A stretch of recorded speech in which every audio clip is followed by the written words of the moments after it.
Here's a list of some things so that you know the risk involved in some of the things that are available for us to do now. Well, depending on what state you're in. For instance, scientists say these are the low-risk activities. These are the lowest-risk things you can do. Open your mail. Get a restaurant takeout.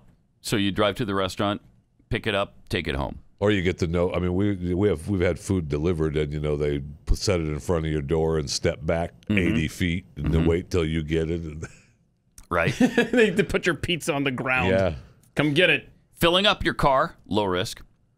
Playing tennis, low risk. Oh. Going camping. Well, I guess that depends on who you're camping with, right? These are the low moderate risks that we're taking. Food shopping. Going for a walk, run, or bike ride with other people. Playing golf. Staying at a hotel for 2 nights. Sitting in a doctor's waiting room. Now, I've done that a few times, and I thought, I have no idea where these people have been. I know. No idea. I know. Most doctors' offices have now set up their waiting rooms where you can't. No sitting in this chair. You can only sit in this chair, so it keeps people distance. And you can't even. I mean, if you walk in the door without a mask, they shoot you. That's true. I mean, they just drag you. They're shot, and somebody's at the front door. Actually, drags you out in front of the building and just lays you there. Instant I had when I went for a checkup. Yeah. And so, but still, you're in this area that's not very large. But this is still low moderate. Other humans that you don't know where they've been. And they're sick because they're at the doctor, right? This is still low moderate, though, right? Yes. This is moderately low. Moderately low. Going to a library or museum. Yeah. Oh, you can't drag me away from a library, man. I just... Oh. Right? Mask or no mask. Right, thank you. Eating at a restaurant outside, walking in a busy street, spending an hour at a playground. Okay? Now we're getting into the moderate risk. Uh-oh, here we go. Having dinner at someone else's home, attending a barbecue, going to a beach. Now, going to a beach, if you are 6 feet away from the next people that are at the beach and you're outdoors in the wide open spaces, I wouldn't think that's very... No, it's going to be the same as a park, seem like a right? big risk. You're at a park, you're socially distanced, you're Seems outside, like it. yeah. Browsing at a big shopping center, sending kids to school or nursery. That seems like a lower risk activity, too, because the kids they're not getting infected. Right. Working a week in an office building, swimming in a public pool, visiting an elderly relative or friend.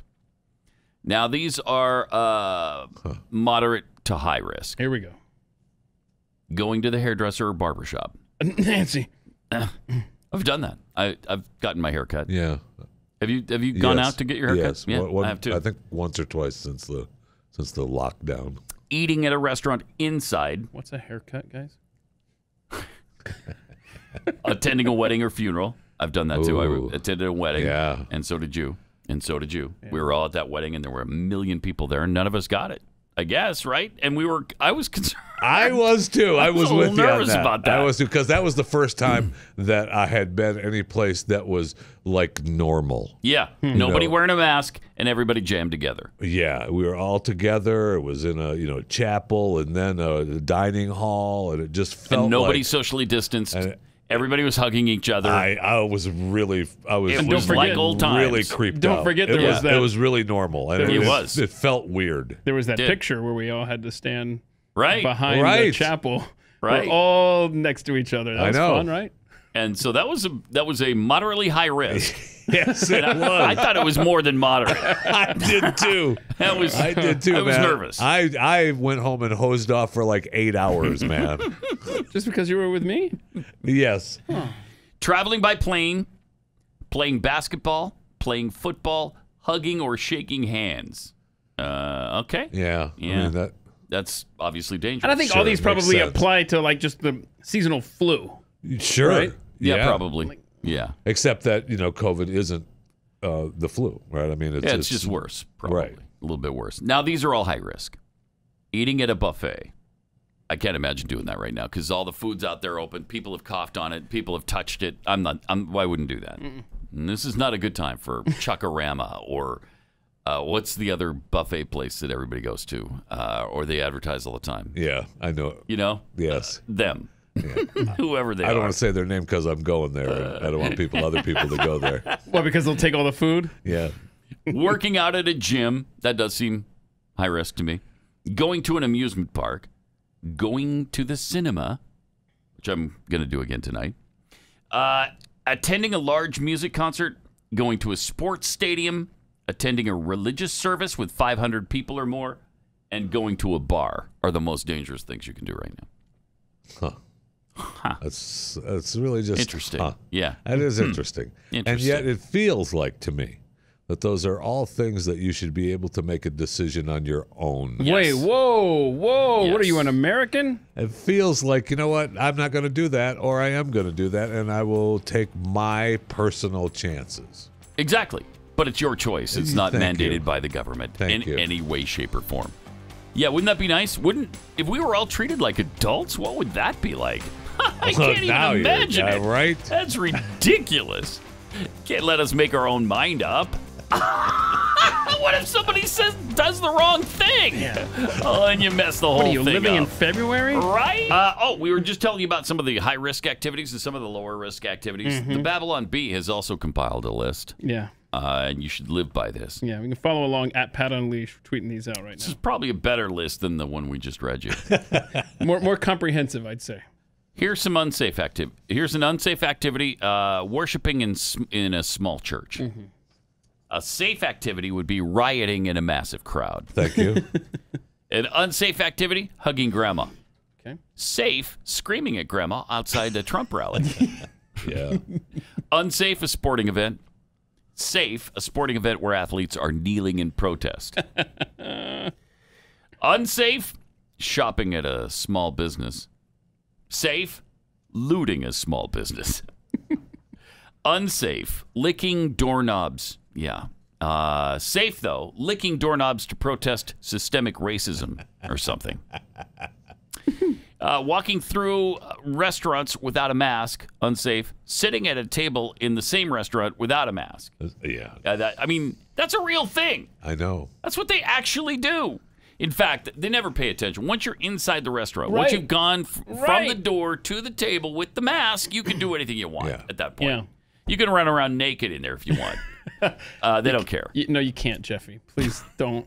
It was a joke. Whoa, I'm First of all, who says I haven't? Who among us? You know what? I'm getting tired of having to download all these menus when you go to restaurants.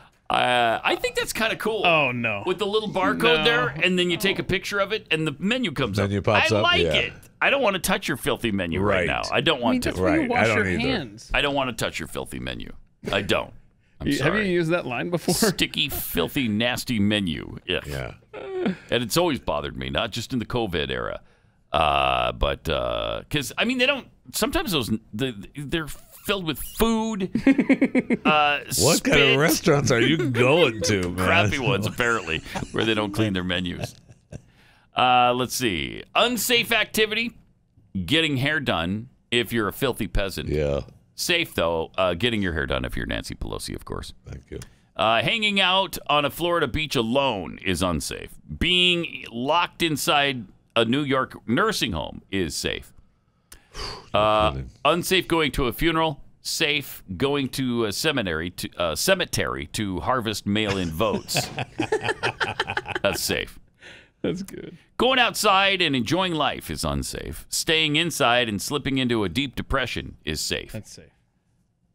Of course, this one is really unsafe. Taking hydroxychloroquine. Whoa, you can't even say hydroxychloroquine. I would say, I think that's a good thing. Can you give me some hydroxychloroquine? Should we dump this in case people are hearing this out of context? I know. But what is safe is letting Bill Gates inject you with the mark of the beast. Right. Look, they're talking about the vaccine now, the 1st of November, right? Yeah. That's what they're shooting, and they're And are they ever pissed? The Trump haters are pissed that he's even said that. And they're already laying the groundwork for, we've got to make America ready for the vaccine. They're just not ready. Okay. Unsafe activity: going to a polling place to vote for Trump. Safe, though, going to a polling place to vote for Biden. That's perfect. There it is. There you have it. Now you know what you can and cannot do around here.